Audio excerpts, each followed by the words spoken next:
रामकृष्ण हरी. विद्यार्थी मित्रांनो, आज आपण श्रीमद भगवद गीता यावर माऊली संत श्री ज्ञानेश्वर महाराजांनी जी टीका केलेली आहे ज्ञानेश्वरी, या ज्ञानेश्वरीचा पहिला अध्याय आपण समजून घेणार आहोत. त्या पहिल्या अध्यायाचा आपण सारांश पाहणार आहोत. तर मित्रांनो, मला असं सांगायचं आहे की आपण याआधी ज्ञानेश्वरीचं वाचन काय हेतूने करायचं, ज्ञानेश्वरीतील नमन आणि मंगलाचरण आणि अध्याय संगती हे सांगणारा जो व्हिडिओ केला आहे तो आपण कृपया पाहावा आणि त्यानंतर हा पहिल्या अध्यायाचा व्हिडिओ पाहावा. माऊलींनी सांगितलेला आहे, तरी पहिला जो अध्याय तो शास्त्र प्रवृत्ती प्रस्ताव, म्हणजे संत श्रेष्ठ श्री ज्ञानेश्वर महाराजांनी गीतेतील अध्यायांची जी संगती लावलेली आहे त्यानुसार हा जो पहिला अध्याय आहे हा शास्त्र प्रवृत्ती प्रस्ताव आहे. आता शास्त्र प्रवृत्ती प्रस्ताव म्हणजे काय ते आपण पहिल्यांदा पाहू. भगवान श्रीकृष्णांनी धनुर्धर पार्थाला म्हणजे अर्जुनाला हे जे गीता शास्त्र सांगितले, हे गीता शास्त्र सांगण्यासाठी भगवान श्रीकृष्ण का प्रवृत्त झाले ते या पहिल्या अध्यायात माऊलींनी सांगितलेलं आहे. आणि त्याचमुळे हा शास्त्र प्रवृत्ती प्रस्ताव आहे. आता ज्ञानेश्वरी हा ग्रंथ भगवद गीतेचाच अनुवाद आहे, परंतु त्याला आरंभ करण्यापूर्वी माऊलींनी मंगलाचरण केलेलं आहे. मंगलाचरण म्हणजे माऊलींनी परमात्म्याचं स्मरण केलेलं आहे. हे परमात्म्याचं स्मरण कसं केलेलं आहे तर ओम या ओंकार रूपी वस्तू निर्देश रूपी मंगलानं या पहिल्या अध्यायाचा प्रारंभ झाला आहे. वस्तू म्हणजे परमात्मा, अशा रीतीने परमात्म्याचं त्यांनी स्मरण केलेलं आहे.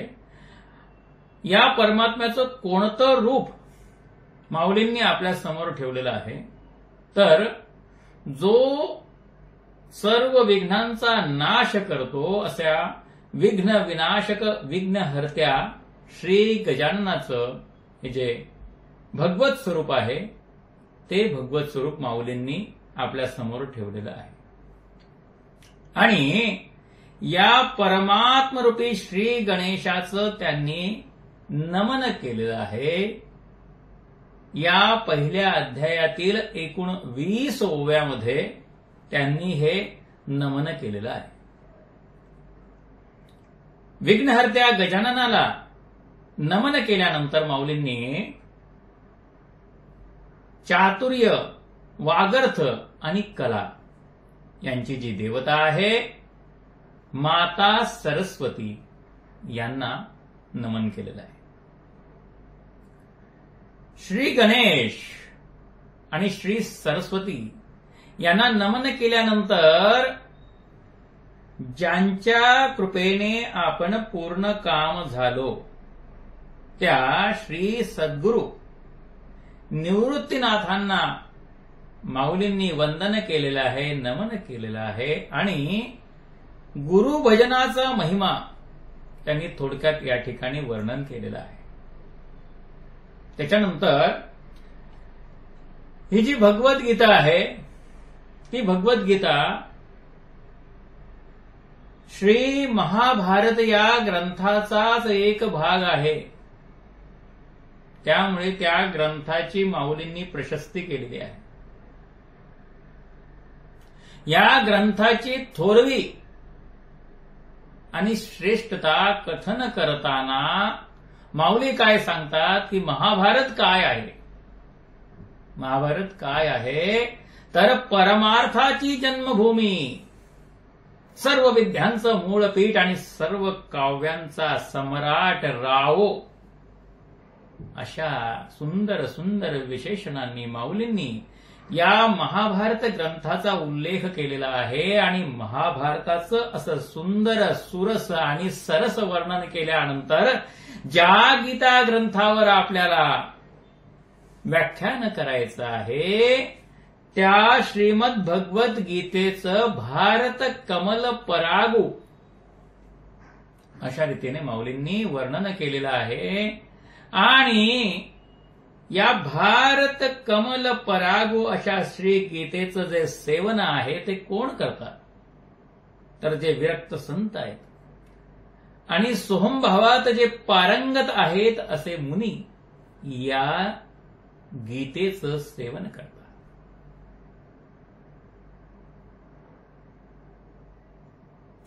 आणि या थोर गीता ग्रंथाचं जे सेवन आहे ते श्रोत्यांनी कसं करावं तर पहिल्यांदा आपलं अंतःकरण हे स्थिर केलं पाहिजे आणि अत्यंत हळुवारपणे हा गीता ग्रंथ आपण समजून घेतला पाहिजे.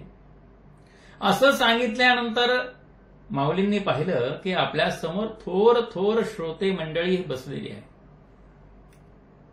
त्यामुळे आपल्या अशा बोलण्याने त्यांचा जर किंचित असा अनादर झाला असेल तर माऊली असं म्हणतात की मी आपल्यापुढे बाळक आहे, मी आपलं लाडकं अपत्य आहे आणि त्यामुळे मी सलगीनं असं बोललेलो आहे. असा अत्यंत लढीवाळपणाचा परिहार माऊलींनी या ठिकाणी दिलेला आहे. आपण कीर्तनात निरूपण करताना देखील असा परिहार देत असतो. हा गीता ग्रंथ किती महान आहे तर प्रत्यक्ष शिवशंभू यांची मती सुद्धा या गीता ग्रंथाचं वर्णन करताना स्तिमित झालेली आहे, विस्मित झालेली आहे. आपण वेदाला सर्वज्ञ म्हणतो, परंतु असा सर्वज्ञ असणारा वेद सुद्धा ज्या ठिकाणी कुंठित होतो असा महान ग्रंथ, असा आगाध ग्रंथ म्हणजे श्रीमद भगवद्गीता.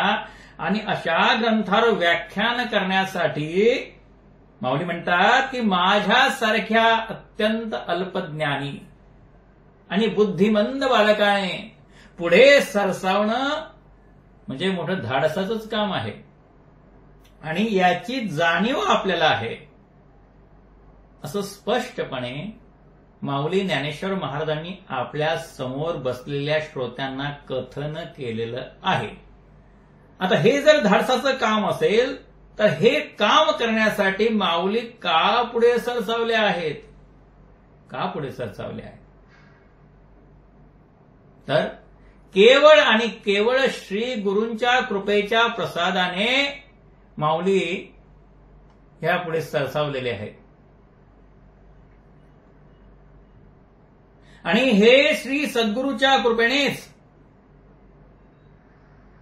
श्री गुरु निवृत्तीनाथांच्या कृपेनेच हे कार्य सिद्धीत जाणार आहे असं अत्यंत आत्मविश्वासाने माऊलींनी सांगून त्या कृपेचा महिमा त्यांनी वर्णन केलेला आहे. आणि माऊली सांगतात मी कसा आहे, अरे मी केवळ कळसूत्री बाहुली आहे. आपण जो कठपुतलीचा खेळ बघतो की नाही, त्या कठपुतलीच्या खेळातील मी एक बाहुली आहे आणि माझा सूत्रधार कोण आहे तर माझे श्री गुरु निवृत्तीनाथ महाराज हे माझे सूत्रधार आहेत. आणि म्हणून या ग्रंथाचं व्याख्यान करण्यासाठी माऊलींनी आपले जे गुरुदेव आहेत ते श्री गुरु निवृत्तीनाथ महाराज यांच्याकडे आशीर्वाद मागितलेला आहे आणि त्याचप्रमाणे त्यांची आज्ञा मागितलेली आहे आणि श्री गुरूंच्या आज्ञेने या ठिकाणी व्याख्यान करण्यास त्यांनी प्रारंभ केलेला आहे. कारण त्यांना माहिती आहे की हा साक्षात भगवान उवाच म्हणजे भगवंताच्या म्हणण्याचा अनुवाद आहे. आणि आपल्या गुरुजींची जर आपल्यावर कृपा असेल तर हे करणं आपल्याला सहज शक्य होईल अशी माऊलींची भावना आहे. आणि या भावनेतूनच त्यांनी या अध्यायाच्या निरूपणाला हात घातलेला आहे आणि अत्यंत मोठं असं हे धाडस केलेलं आहे. श्री गीतेची सुरुवात कुठे होते महाराज? श्री गीतेची सुरुवात या ठिकाणी होते. पहिलाच जो श्लोक आहे तो आहे धृतराष्ट्र उवाच. आणि धृतराष्ट्र त्या संजयाला काय विचारतो की धर्मक्षेत्ररूपी कुरुक्षेत्रावर पांडूचे आणि माझे पुत्र हे एकत्रित जमल्यानंतर काय झालं? किम अकुर्वत संजय, हे संजया मला तू सांग. आणि मग संजय सुद्धा या प्रश्नाला उत्तर देताना ती सेना कशी आहे, दोन्ही पक्षांमध्ये अतिरथी महारथी कसे आहेत, त्यांचे रथ कसे आहेत, या सगळ्यांचं त्यांनी खुलासेवार वर्णन केलेलं आहे. आणि शेवटी अर्जुनाचं वर्णन केलेलं आहे. मी अर्जुनाचं वर्णन करताना हा भक्तवत्सल प्रभू त्याचा सारथी कसा झाला आहे त्याचं अतिशय प्रेमभावाने त्यांनी वर्णन केलेलं आहे. आणि युद्ध क्षेत्रावरती जो शंखनिनाद झाला त्याचं वर्णन त्यांनी केलंय की आदी पुरुष सुद्धा या निनादाने विस्मित झालेला आहे. अशा रीतीने आता या युद्धाची सर्व सज्जता झालेली आहे आणि हे दोन्ही दळ एकमेकावर ज्याप्रमाणे प्रलय काळ असताना पाऊस धारा पडतात, मेघाचा जो वर्षाव होतो, त्याप्रमाणे बाणांचीही वृष्टी होणार आहे असं वर्णन ज्ञानेश्वर महाराजांनी केलेलं आहे. आणि अशा वेळी अर्जुनाने त्या संपूर्ण सैन्याकडे आपली दृष्टी टाकलेली आहे. आणि तो भगवंतांना काय म्हणतोय, हे माधवा, हा जो माझा रथ आहे तो हा दोन्ही सैन्याच्या अगदी मधोमध नेऊन उभा कर. भगवंतांनी अर्जुनाचं ऐकलं आणि तो रथ या दोन्ही सैन्याच्या मधोमध नेऊन उभा केला. आणि मग काय दिसलं त्या अर्जुनाला की ज्यामुळे त्याच्या मनावरती संपूर्ण परिणाम झाला. तो पाहतो, अरे ज्यांना शत्रू म्हणून आपण मारण्यासाठी प्रवृत्त झालेलो आहोत ते कोण आहेत? ते आपले बांधव आहेत, ते आपले पूज्य गुरुजन आहेत,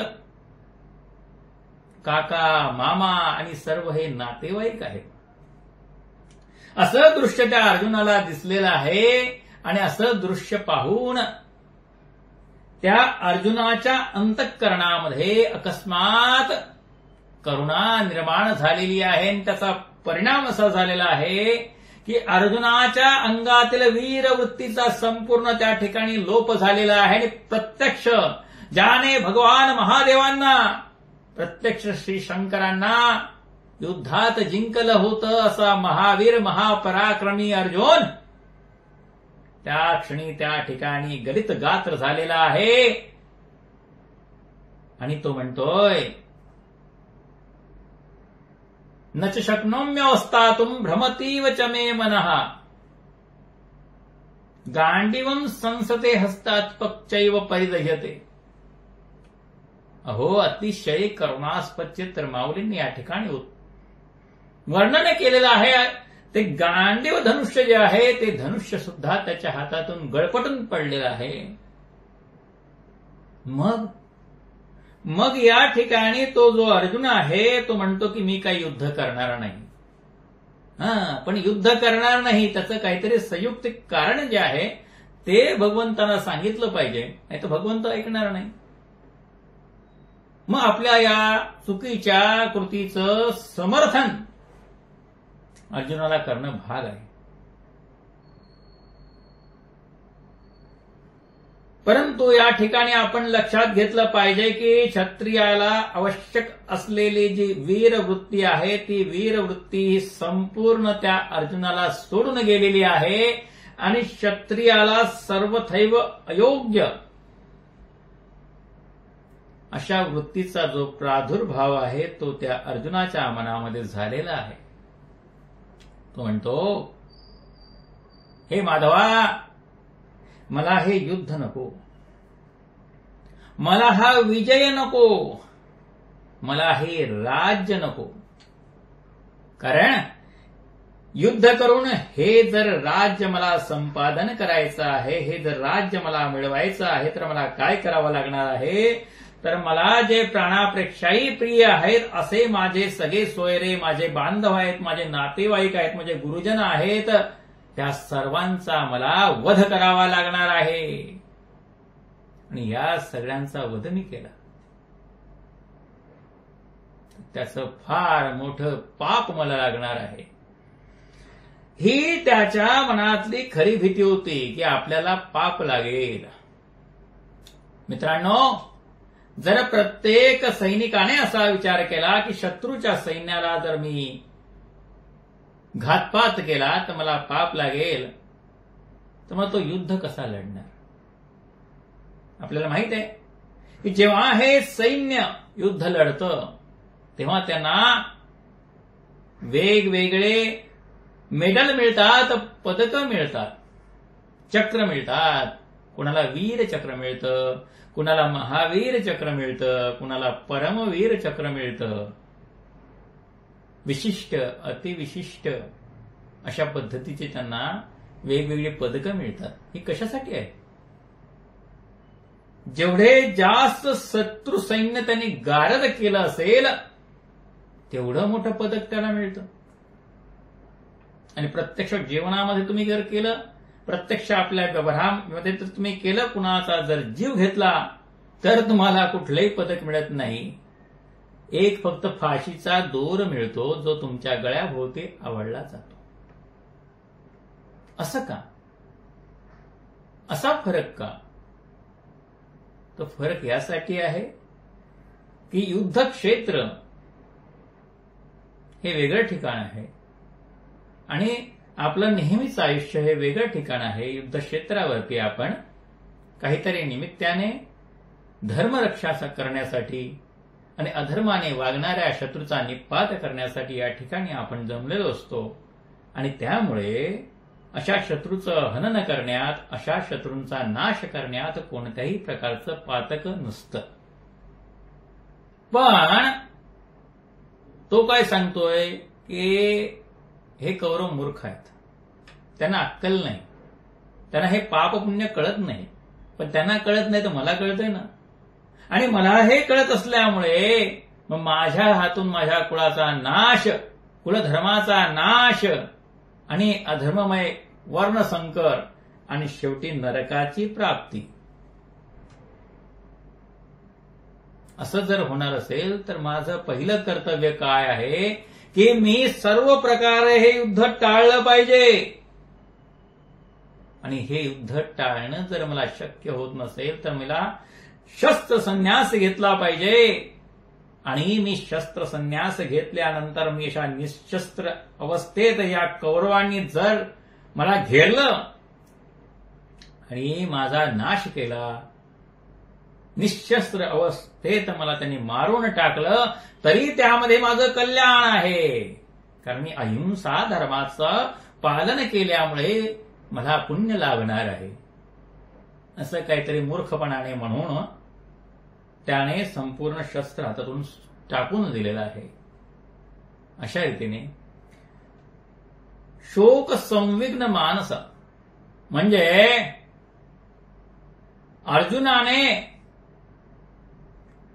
जो विषाद व्यक्त केला त्या उद्विग्न स्थितीचं मोठं मार्मिक वर्णन ज्ञानेश्वर महाराजांनी केलेलं आहे.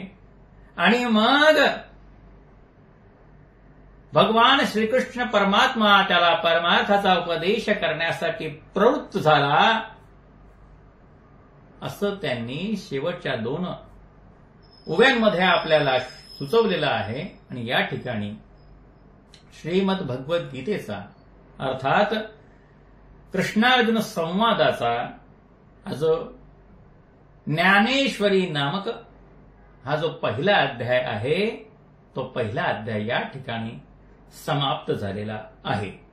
आणि मग दुसऱ्या अध्यायापासून भगवंतांनी त्या अर्जुनाला जो उपदेश केलेला आहे तो आपण पुढच्या भागामध्ये अवश्य पाहणार आहोत. मित्रांनो, आपल्याला एवढीच विनंती आहे की कृपया आपल्याला हा जर व्हिडिओ आवडला असेल तर तुम्ही या व्हिडिओला लाईक करा, शेअर करा, या व्हिडिओवरती कॉमेंट करा आणि असेच सुंदर व्हिडिओ पाहण्यासाठी आमच्या चॅनलला आपण सबस्क्राईब करा. लोभ असावा हीच विनंती या ठिकाणी थांबतो. धन्यवाद. रामकृष्ण.